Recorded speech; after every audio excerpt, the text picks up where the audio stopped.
এরপর প্রশ্ন হলো, শবে বরাতের কোনো আমল আছে কিনা, শবে বরাতের রোজা ও নামাজের নিয়ম কি? সবচেয়ে বহুল জিজ্ঞাসিত প্রশ্ন এখনকার।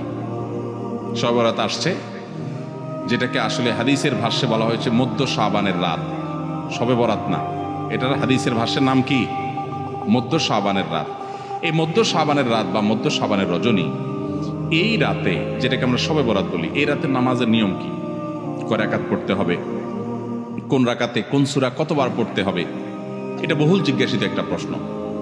এবং এ ব্যাপারে আমরা অনেকে জানি যে শবে বরাতের নামাজে এত রাকাত পড়তে হবে, সেখানে সূরা কুল হুয়াল্লাহ, ইখলাস এতবার পড়তে হবে, ইত্যাদি ইত্যাদি।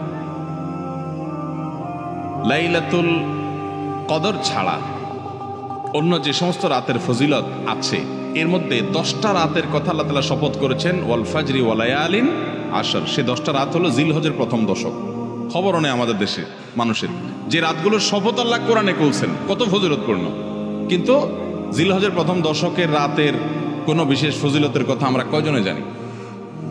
যাই হোক, মধ্য শাবান রজনীর কথা আমরা বেশি জানি, শুধু না, সবচেয়ে বেশি আমরা এ রাতে ইবাদত বন্দেগীর চেষ্টা করি। তো সবচেয়ে বেশি চেষ্টা তো হওয়া উচিত হলো লাইলাতুল কদরে।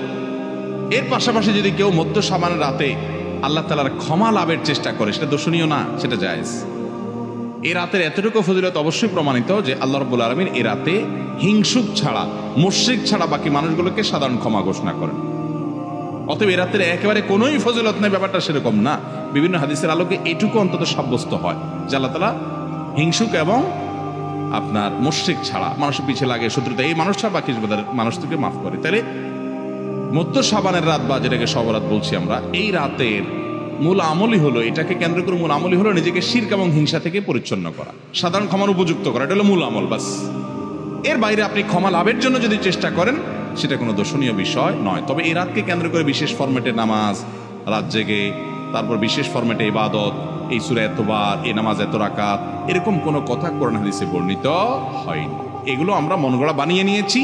এবং যদি এরকম কোনো ফরম্যাট আমরা ঠিক করে নিয়ে সেভাবে ইবাদত করাটাকে আমরা এই রাতের আমল, শরিয়া সিদ্ধ আমল মনে করি বা সুন্নাহ আমল মনে করি বা কোনো নির্দিষ্ট আমল মনে করি, তাহলে বেদাতে পর্যবেসিত হবে। অতএব বাড়াবাড়ি এবং ছাড়াছাড়ি এই দুইটি আমাদেরকে পরিহার করতে হবে। যতটুকু আছে ততটুকু আমরা আমল করব এবং এসে আমল অনুযায়ী আমরা চলার চেষ্টা করব। শবে বরাতে সবচেয়ে বেশি মানুষ মসজিদে কেন ভিড় জমায় বলেন তো?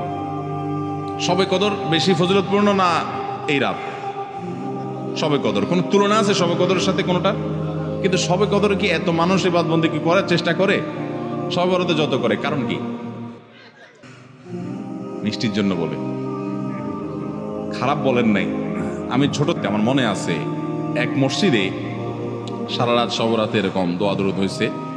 এবার শেষে মিষ্টি বিতরণ হচ্ছে, জিলাপি দিতে আর কি। তখন তো জিলাপি দেওয়া হচ্ছে, তো এক আল্লাহর বান্দা তার যে জিলাপি দিচ্ছে সবাই দুটা দুটো করে দিচ্ছে, ভুলে তার একটা পড়ছে।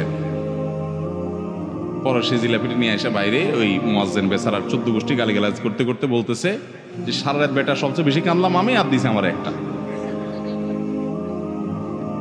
আল্লাহর কাছে এই নসিব চাই এই একটা জিলাপি নিয়ে পাইলাম। সে কানতে কানতে মুয়াজ্জিনকে গালিগালাজ করতে উঠতে যাচ্ছে। আমার ছোটবেলার ঘটনা। যাই হোক, তো মিষ্টির জন্য যায় না, এটা পুরোপুরি সঠিক না।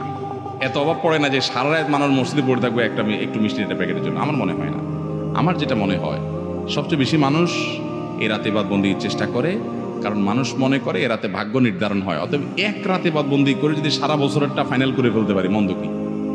এই হলো মূল কাহিনী। আল্লাহ তাআলা আমাদেরকে বিশুদ্ধ পদ্ধতিতে ইবাদত বন্দেগী করার তৌফিক দান করুন।